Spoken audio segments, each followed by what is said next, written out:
बिस्मिल्लाहिर्रहमानिर्रहीम। सरकार आला हज़रत बरेलवी रहमतुल्लाह अलैह से यह सवाल पूछा गया कि मुहर्रम शरीफ में नया लिबास पहनना, नया कपड़ा पहनना चाहिए या नहीं।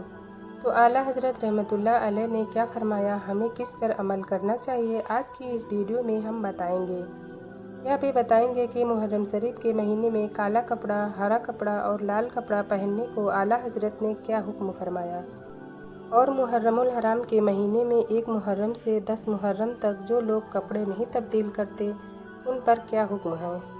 नया कपड़ा पहनना चाहिए कि नहीं, मुहर्रम के महीने में शादी ब्याह करना कैसा है, गोश्त मछली अंडा खाना कैसा है, ये सारी जानकारी इस वीडियो में हम हदीस की रोशनी में बताएंगे। नाज़रीन, आप लोगों से गुजारिश है कि वीडियो को आखिरी तक पूरा देखें ताकि दीन की सही जानकारी हासिल हो सके। नाज़रीन, तो सबसे पहले हम आप लोगों को यह बता दें कि सरकार आला हज़रत बरेलवी रहमतुल्लाह अलैह ने फरमाया है कि मुहर्रम शरीफ के महीने में नया लिबास पहनना बिल्कुल जायज़ है, इसमें कोई हर्ज नहीं। शुरू के 10 दिनों में कपड़े न उतारना यानी कपड़े न तब्दील करना बुरा ख्याल करना शौक़ की अलामत है और शौक़ मनाना हराम है।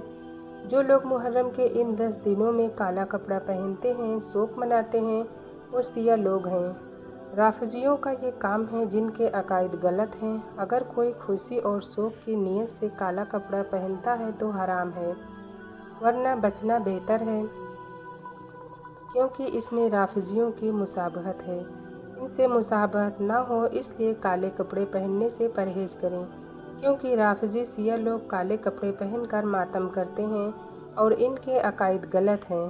फतावा रज़विया में आला हज़रत फरमाते हैं, 3 रंग के कपड़े मुहर्रम में पहनने से परहेज़ करें। काला रंग जो कि राफ़िज़ियों की मुसाबहत है, लाल रंग के कपड़ों से क्योंकि नासबियों की मुसाबहत है जो अहले बैत से दुश्मनी रखते हैं, और हरे रंग के कपड़ों से कि ताजियादारों से मुसाबहत है। तो इन 3 रंग के कपड़ों से बचें। अगर कोई खुशी और शौक़ की नीयत से ना पहने तो कोई हर्ज नहीं। अगर आप नया कपड़ा पहनना चाहते हैं तो पहन सकते हैं, और जो लोग इन 10 दिनों में कपड़े तब्दील नहीं करते, शौक़ मनाते हैं, शौक़ मनाना जायज़ नहीं। किसी भी रंग का कपड़ा पहनना जायज़ है, शरीयत में इसे कहीं मना नहीं किया गया है, जैसा कि अहकाम शरीयत हिस्सा अव्वल सफ़ा नंबर 130 पर है। अगर किसी के अजीज़ो अकारिब का इंतकाल हो जाए तो इस्लाम में उनके अहले खाना को सिर्फ़ 3 दिन शौक़ मनाने की इजाज़त है, और उनकी बीवी है तो उनको 4 महीना 10 दिन, इसके अलावा और इजाज़त नहीं है। करबला का वाक़या कब पेश आया और आज हम शौक़ मनाएं, ऐसा नहीं है। यकीनन करबला का वाक़या दिल गमज़दा कर देता है। दिल जिसका गमगीन ना हो, करबला का वाक़या सुनकर उसे यह सोचना चाहिए कि उसके दिल में ईमान है भी या नहीं। लेकिन दूसरी चीज़, उसे गम के इजहार की इजाज़त नहीं है, क्योंकि इस गम के इजहार का नाम शौक़ है और शौक़ मनाना जायज़ नहीं। अब आइए बताते हैं कि क्या मुहर्रमुल हराम के महीने में 1 मुहर्रम से 10 मुहर्रम तक मछली, गोश्त, अंडा खा सकते हैं या नहीं। इसके अलावा बहुत से लोग मुहर्रम के महीने में शादी नहीं करते हैं, नए कपड़े नहीं पहनते हैं, 10 मुहर्रम को पूरे दिन फाका करते हैं, न रोटी पकाते हैं, न झाड़ू देते हैं।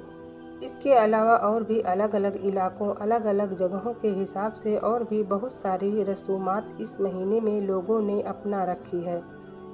क्या मुसलमानों को इस पर अकीदा रखना चाहिए? कुरान और हदीस की रोशनी में हम इन तमाम बातों को जानने की कोशिश करेंगे। हदीस पाक में गोश्त को तमाम खानों का सरदार कहा गया है। 10 मुहर्रम को मछली, गोश्त, मुर्गा, बकरा वगैरह खाना न सिर्फ जायज़ है बल्कि बेहतर और बरकत का सबब है। हज़रत अल्लामा मुफ्ती अहमद यार खान नईमी रहमतुल्लाह ताला अलैह फरमाते हैं कि बाल बच्चों के लिए 10वीं मुहर्रम को खूब अच्छे अच्छे खाने पकाए जाएं तो इंशाअल्लाह ताला पूरे साल घर में बरकत रहेगी। एक बात याद रखें, जिस चीज़ का खाना पीना इस्लाम में हराम है तो वो हमेशा के लिए हराम है। जैसे मुर्दार या खिंजीर का गोश्त, शराब पीना, ये सब चीज़ें हराम हैं तो हमेशा के लिए हराम है। और जिस चीज़ का खाना इस्लाम में हलाल है वो चीज़ हमेशा के लिए हलाल है।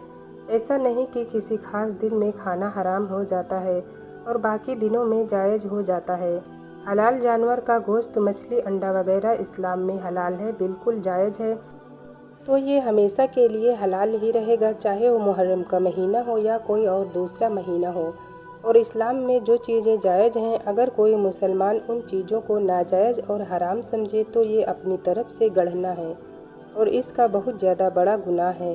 جن باتوں کو علماء کرام، مفتیان کرام چیخ چیخ کر مسجدوں سے، اسٹیجوں سے برسوں سے بیان کرتے آ رہے ہیں، مگر وہ باتیں لوگوں کے دماغ میں نہیں بیٹھتی، ان باتوں پر عمل نہیں کرتے۔ لیکن جو باتیں نہ کتابوں میں لکھی ہیں، نہ کسی عالم نے بیان کی ہیں، پھر بھی وہ باتیں لوگوں کو ایسی یاد ہو جاتی ہیں جیسے رٹ کر انہوں نے سبق یاد کر لیا ہو۔ اسی وجہ سے علامہ اقبال کہتے ہیں کہ حقیقت خرافات میں کھو گئی، یہ امت روایات میں کھو گئی۔ کچھ لوگ اس میں یہ کہتے ہیں کہ ہمارے باپ دادا بڑے بوڑھے محرم میں یہ سب کام نہیں کرتے تھے، تو کیا وہ لوگ پاگل تھے؟ یا تو ایسا ہی ہو گیا کہ جب نبی کرم صلی اللہ علیہ وسلم نے کافروں کو دین کی دعوت دی تو انہوں نے کہا ہم اپنے باپ داداؤں کے دین کو کس طرح چھوڑ سکتے ہیں؟ تو اس طرح کی باتوں کا سوچنا، ان پر عقیدہ رکھنا، یہ سب بیوقوفی ہے، جہالت، نادانی اور دین سے دوری ہے۔ اور دوسرا جو سوال ہے کہ محرم کے مہینے میں نکاح کرنا کیسا ہے، تو دیکھیے اس کے حوالے سے حضور سرکار اعلیٰ حضرت امام احمد رضا خان فاضل بریلوی علیہ رحمہ لکھتے ہیں، نکاح کسی مہینے میں منع نہیں ہے۔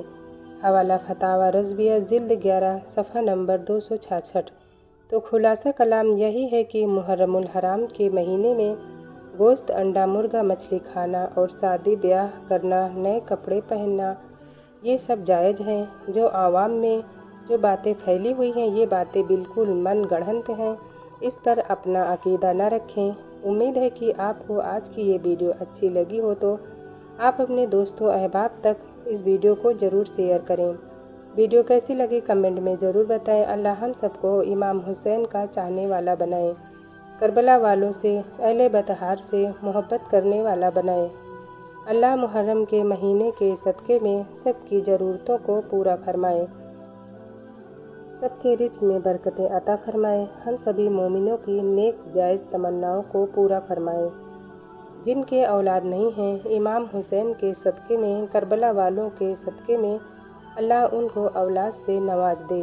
جو بھی مومن بھائی بہن جس کسی بھی تکلیف پریشانی میں ہیں، رب کی بارگاہ میں دعا ہے مولا ہم سب کی پریشانی کو دور فرمائے، ہم سب کے جانے انجانے گناہوں کو معاف فرمائے، اپنے گناہوں کی اللہ سے رو رو کر معافی مانگے، بے شک اللہ پاک معاف فرمانے والا اور رحم فرمانے والا ہے۔ آمین۔